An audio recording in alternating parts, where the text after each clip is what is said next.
Hello students, स्वागत है आप सभी का। तो बच्चों, आज हम शुरू करेंगे classification of elements, periodic classification of elements, Hindi में तत्वों का आवर्त वर्गीकरण।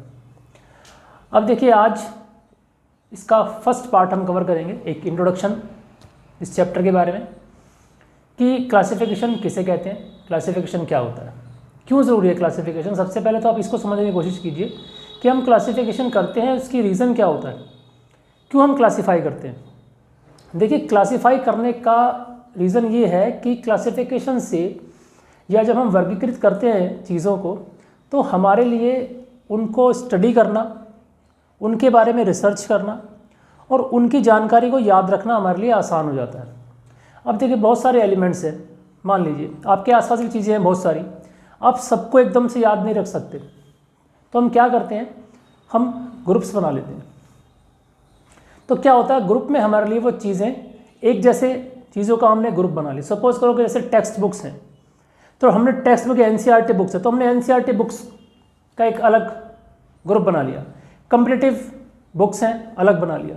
या घरों में अगर आप देखेंगे तो सपोज करो घरों में हम यूज़ करते हैं ग्रोसरी आइटम्स, तो हमने ग्रोसरी आइटम्स को एक अलग ग्रुप में डाल दिया, उसमें अंदर सारी ग्रोसरीज आइटम है। तो आपको क्या होगा, सपोज करो आप सर्च भी करते हैं, आजकल तो गूगल का ज़माना है, तो आपको सर्च करना भी आसान हो जाएगा, वो एक ग्रुप में आएंगी तो आपको आसान हो जाएगा। तो ये इसीलिए हम क्लासिफिकेशन करते हैं, ताकि हमारे लिए चीज़ें ईजी हो जाए, उनको स्टडी करना, उनको उनकी प्रॉपर्टीज़ याद रखना। कोई जैसे साइंस है तो हम कोई रिसर्च कर रहे हैं तो हमें क्या है, उसमें भी हेल्प मिलती है। तो हम ग्रुप्स को, एलिमेंट्स को कैटेगराइज कर लेते हैं, ग्रुप्स में बांट लेते हैं।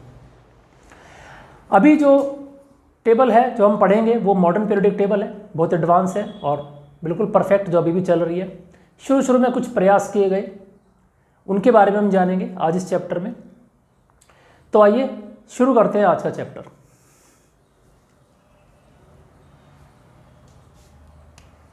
देखिए, सबसे पहले आप समझिए कि जो स्टार्टिंग में जो एलिमेंट्स पता थे, तो उनकी तादाद कम थी, कम एलिमेंट्स मालूम थे। आज 100 से ऊपर है, उस वक्त इतने नहीं पता थे। तो उस टाइम लेवोजियर एक साइंटिस्ट था, उसने सबसे पहले क्या किया, एलिमेंट्स को क्लासीफाई किया। लेकिन उसकी क्लासिफिकेशन सिर्फ इतनी थी कि मेटल्स एंड नॉन मेटल्स। उस टाइम यही क्लासिफिकेशन थी कि कौन सी धातुएं हैं और कौन सी अधातु हैं। अब धातुओं की कुछ प्रॉपर्टीज़, अधातुओं की कुछ प्रॉपर्टीज़ आप जानते हैं। तो यही क्लासिफिकेशन का एक जरिया था। फिर क्या हुआ, later on atomic theory I, Dalton की एटॉमिक थ्योरी, आपने 9th में पढ़ा होगा, atomic theory of Dalton. Atomic theory में क्या था, एटॉमिक थ्योरी में डाल्टन ने एटॉमिक मास एक टर्म दी, और एटॉमिक मास को ही तब जो अर्ली अटेम्प्ट्स हुए क्लासिफिकेशन को लेकर के, उसमें आप देखेंगे कि एटॉमिक मास को ही बेसिक यूनिट माना गया है, क्योंकि उस वक्त यही माना जाता था कि atomic mass is the fundamental unit. तो उसी को फंडामेंटल मान करके, उसी को बेस बना करके वो क्लासिफिकेशन सारी की गई। तो इस एटॉमिक थ्योरी देने के बाद जब atomic mass term atomic theory में यूज़ की गई, तो सबसे पहला अटेम्प्ट किया डाबर्नियर ने। उसने क्या किया, उसने 3 एलिमेंट्स के ग्रुप बनाए, और इस तरीके से बनाए कि उसने उनको इंक्रीजिंग ऑर्डर में, यानी कि बढ़ते हुए एटॉमिक मास के क्रम में उनको अरेंज किया। और उसने ये थ्योरी दी कि भाई हर एक, अगर मैं एलिमेंट्स को उनके इंक्रीजिंग ऑर्डर में अरेंज करूं,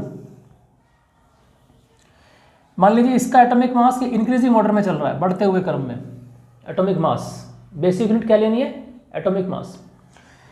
तो उसने कहा कि भाई पहले और लास्ट वाले जो एलिमेंट का एटॉमिक मास को अगर हम जोड़ें और उसकी एवरेज निकालें, तो वो एवरेज क्या आती है, बीच वाले एलिमेंट के बराबर आती है, उसके मास के बराबर आती है। ये थ्योरी किसने दी, डाबर्नियर ने दी।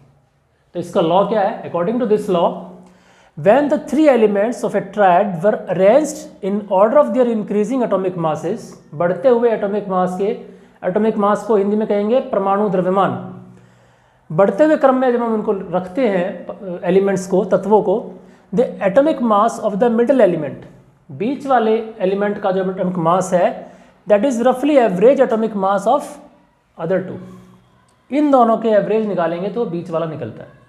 ये कहा किसने? डॉबर्नियर ने। इसका एक एग्जांपल देखिए मैंने लिखा यहाँ, जैसे उसने एक ट्रिक बनाई, एक उसका आया ये लिथियम, सोडियम एंड पोटाशियम। अब देखिए लिथियम का जो एटॉमिक मास है वो कितना है? 6.9, पोटाशियम का 39.0। आप इनको जोड़ दीजिए, कितना हो गए? 39 और 6 लगभग 7 जोड़ लीजिए, तो ये आ गया आपका 46 के आसपास, 45 समथिंग, ठीक है, यानी 46 अकॉर्डिंग, रफली एक रफ आइडिया। अब इसके अगर आप एवरेज निकालेंगे तो कितनी आ गई? 23, दैट इज लगभग बीच वाला जो आ गया। तो इस तरीके से उसने अपनी 3 की पेयर बनाए, इसलिए उसको कहा गया डॉबर्नियर ट्राइड्स। 3 के लिए ट्राई वर्ड का इस्तेमाल हुआ। तो लेकिन ये जो उसका आइडिया था ये रिजेक्ट कर दिया गया। क्यों रिजेक्ट कर दिया गया? क्योंकि उस वक्त भी जितने एलिमेंट्स मालूम थे ना, वो सब भी नहीं अरेंज हो पा रहे थे इसके अकॉर्डिंग। सिर्फ 3 या 4 ही वो इस तरीके की ट्रिक बना पाया, बाकी एलिमेंट्स को वो अरेंज नहीं कर पाया। इसलिए इसका ये जो आइडिया था ये रिजेक्ट कर दिया गया। अब यूँ कहे कि ये फ्लॉप हो गया। इसके बाद एक इससे थोड़ा सा प्रेरणा पा करके एक दूसरे साइंटिस्ट न्यूलैंड ने एक दूसरी थ्योरी दी। उसने कहा अगेन जो बेस लिया वो क्या लिया? एटॉमिक मास।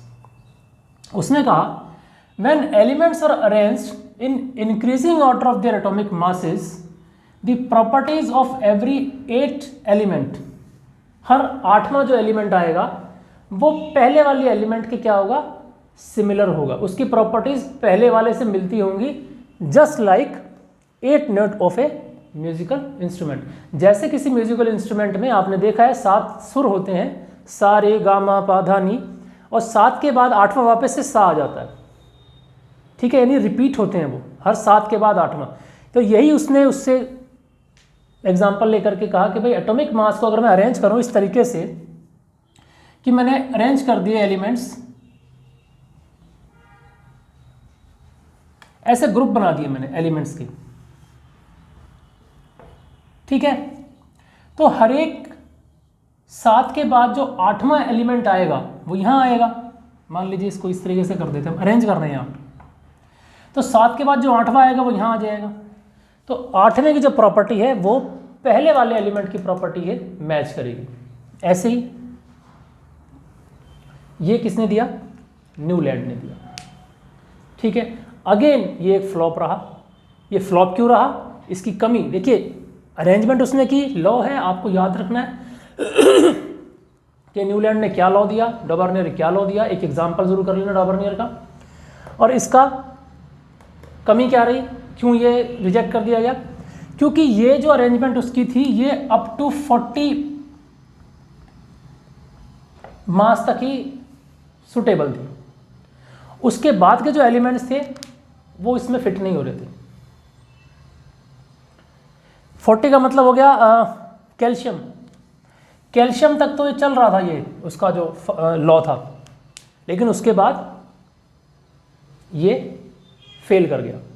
इसलिए न्यूलैंड का लॉ भी रिजेक्ट कर दिया गया।